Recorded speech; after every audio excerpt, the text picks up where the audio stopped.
shit.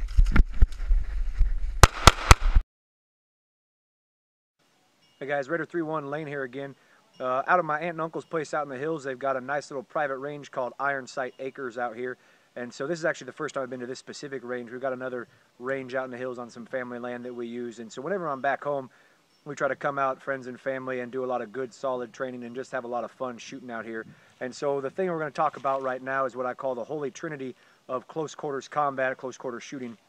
And those are the concepts of pieing, cornering, and wall body weapon. And so if there's anything that I ever have learned from working with law enforcement agencies or things like that, other cops that we talk about, and even inexperienced military members, the thing that they're going to break the most often when it comes in close quarters combat is going to be cornering or wall body weapon. Pieing plays into that too, but cornering and wall body weapon seem to be things that they break all the time.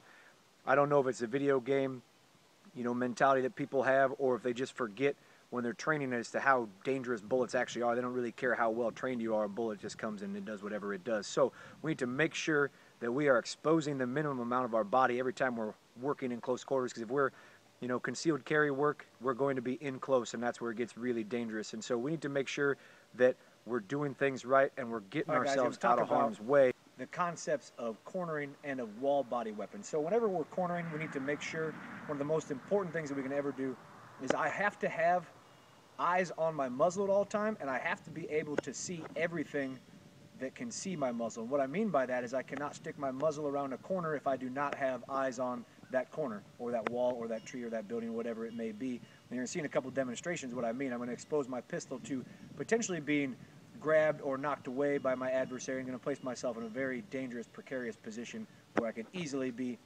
overcome or engaged by my opponent.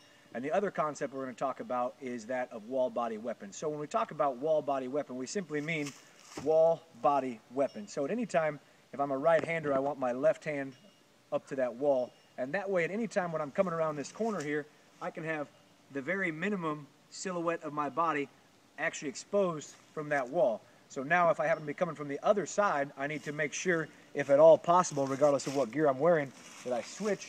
I'm going to come in the same position. That way, if and when I do come face to face with that enemy on the other side of the wall, I have the total wall protecting most of my body. So I'm only going to expose my pistol, part of my face, and part of my arm.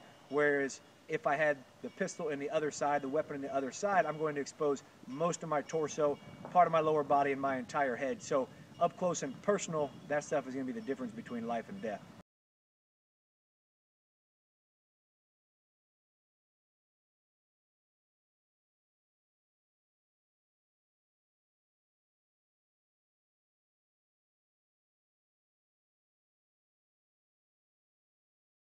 Okay, that last concept that we want to talk about is the concept of pieing.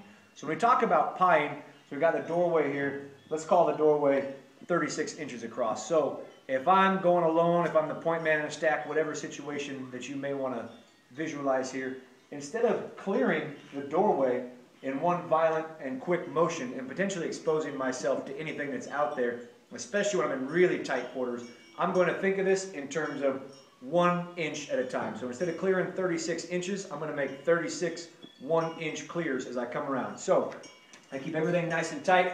I can see the wall here, so I know I'm not exposed right there. All right, so as I come around the corner, muzzle control again, wall body weapon. So 1 inch at a time, nice and slow, nice and smooth. Making my way all the way out and around. Once I make myself all the way to where I can see myself clear, I can go ahead and advance through that door with the maximum safety that's going to be allowed. Okay, now tying all our concepts together. So I'm nice and tight to my wall.